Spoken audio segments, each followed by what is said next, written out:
Level 1, the artillery officer. You are 16 years old. Your father is dead. Your family is broke. You're Corsican, which means you're not quite French, not quite Italian, just angry enough to want to prove something. You've been accepted into the military academy at Brienne, a charity case surrounded by nobles who make sure you know it. They mock your accent. They mock your island. You don't fight back with fists. You fight back with numbers. You consume every military text you can find. Archimedes, Plutarch, Julius Caesar. You're memorizing siege tactics while they're memorizing dance steps.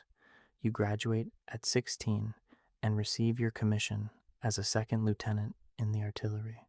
Not the infantry, not the cavalry. Artillery, the technical branch, the mathematics branch. The one that requires you to calculate trajectories while cannonballs are flying overhead. You're assigned to a coastal battery in the south of France. Nobody important, nobody watching, not yet. Level 2, the siege. You are 24. The revolution has torn France apart. The king is dead. Half of Europe wants the republic destroyed. The British have seized the port of Toulon with help from French royalists. It's a disaster. The republic sends a general to take it back. He has no plan. Then you arrive. A captain now, still nobody important. But you see something everyone else missed. There's a fort on a hill overlooking the harbor. Take the fort, control the harbor. Control the harbor, the British ships have to leave. You explain this to the general. He ignores you. You explain it again, louder. This time, he listens. You position your guns on that hill. You rain hell on the British fleet for days. They evacuate in December 1793. Toulon falls. You're promoted to brigadier general on the spot. You're 24 years old. People are starting to notice. Level 3, the coup that wasn't. You are 26. Paris is chaos. The revolution is eating itself. A royalist uprising threatens the National Convention. Thousands of armed insurgents are marching on the Tuileries Palace. The government is hours from collapse. They need someone who can stop a mob. They ask you. You don't hesitate. You place cannons at every major intersection. When the crowd advances, you give the order. Grape shot. Hundreds dead in minutes. It's not a battle. It's a massacre. But it works. The uprising collapses. The government survives. They call it 13 Vendémiaire. You call it necessary. 2 weeks later, you're given command of the Army of the Interior. You're now one of the most powerful military figures in France. And you've never fought a traditional battle. Just sieges, calculations, and one afternoon of brutal efficiency. Level 4, the impossible campaign. You are 27. The Directory sends you to Italy with 30,000 starving, unpaid soldiers.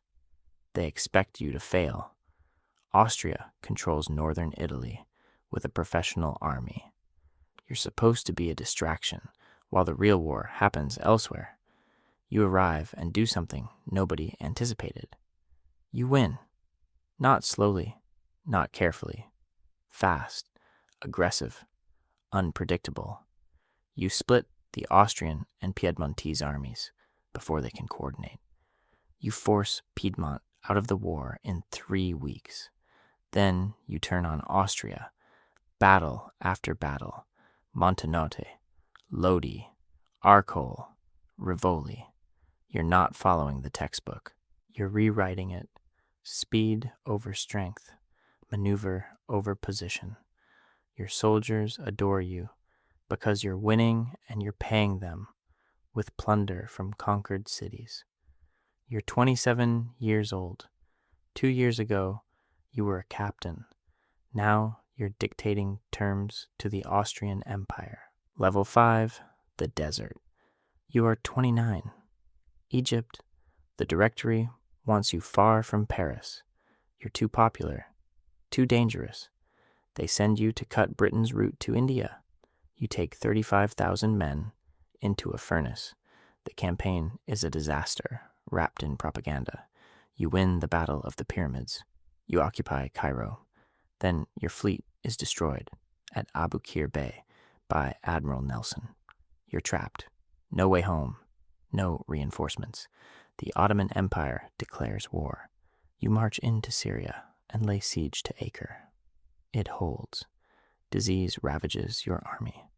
You retreat back to Egypt, abandoning plague victims in Jaffa. But here's what matters. You control the narrative. Letters you send back to France describe glorious victories. The reality is, you've lost your fleet and thousands of men. The perception is you're a conqueror. In October 1799, you abandon your army and sail for France in secret. Your soldiers find out when you're already gone. You leave General Kleber in command with no instructions and no support. He'll be assassinated within a year. Level 6, the throne. You are 30. You land in France, and Paris is collapsing again. The Directory is weak. The wars are going badly. The government is bankrupt. You walk into this chaos, and within a month, you've overthrown the entire system. The coup of 18 Brumaire, November 1799. It's barely a coup. It's more like the government handing you the keys, because nobody else knows what to do. You become first consul. Officially, there are 3 consuls. Realistically, there's you. You reform the tax system. You establish the Bank of France. You create the Napoleonic Code, a legal framework that will outlast your empire by 2 centuries. You centralize everything: education, law, administration. You make peace with the Catholic Church. You make France functional again. And in 1804, you take the crown from the Pope's hands and place it on your own head. Emperor Napoleon I. You're 35 years old. The boy from Corsica is now the sovereign of France. Level 7, the sun. You are 37. Austerlitz, December 2nd, 1805. The Battle of the 3 Emperors. You face a combined Austro-Russian army that outnumbers you significantly. You bait them into attacking your right flank. They take it. They think they're winning. Then you smash through their center with everything you have. The Allied army disintegrates. Thousands drown trying to escape across frozen lakes. You shatter the Third Coalition in a single afternoon. This is the summit. This is the moment historians will point to and say, here, this is when Napoleon was unstoppable. You control most of Europe. Kings bow to you. Your brothers wear crowns in Spain, Holland, Westphalia. Your code, your system, your vision is being implemented across a continent. But empires don't stay at the summit. They either grow or they fall. And you've run out of places to grow except 2. Britain, protected by the sea and the greatest navy on earth. And Russia, protected by winter and 1,000 miles of nothing. Level 8, the mistake. You are 43. June 24th, 1812. You cross the Niemen River with 600,000 men. The largest army ever assembled. You're invading Russia because Tsar Alexander broke the continental blockade against Britain. This is about control. This is about proving nobody defies you. The Russians retreat. They burn everything as they go. You march deeper. No battle, no supplies, just endless scorched earth. You take Moscow in September. It's empty. Then it burns. You wait for Alexander to negotiate. He doesn't. Winter is coming. You have no choice. You retreat The cold destroys you. The Cossacks hunt you. By the time you stagger back across that river, you've lost 400,000 men. The Grand Army is gone. Europe smells blood. Level 9, the end of everything. You're 45. The coalition forms again. Everyone you ever defeated is back. Austria, Prussia, Russia, Britain, Sweden, Spain. They converge at Leipzig in October 1813. The Battle of Nations. 3 days of slaughter. Your army breaks. You retreat across the Rhine. France itself is being invaded now. You fight like a cornered animal through the winter of 1814. Brilliant tactical victories with armies a fraction of the size you once commanded. But tactics can't beat mathematics. They have more men, more supplies, more allies. Paris falls in March. Your marshals mutiny. They're done. The Senate declares you deposed. You abdicate on April 6th, 1814. They give you Elba, a tiny island off the coast of Italy, sovereign of nothing. You're 45 years old. 20 years ago, you were a captain in Toulon. Now, you're staring at the sea from a palace the size of a large house, watching ships pass that don't even bother to salute your flag. Level 10, the 100 days. You are 46. You can't do it. You can't just sit there. In February 1815, you slip past the British warships and land in southern France with 1,000 men. The king sends an army to arrest you. You walk toward them alone. You open your coat and shout that any man who wants to kill his emperor may do so now. They don't shoot. They kneel. Regiment after regiment defects. You march on Paris. The king flees. Your emperor again. Without firing a shot, Europe mobilizes immediately. You have one chance. Destroy the Allied armies before they combine. You march into Belgium. You almost pull it off.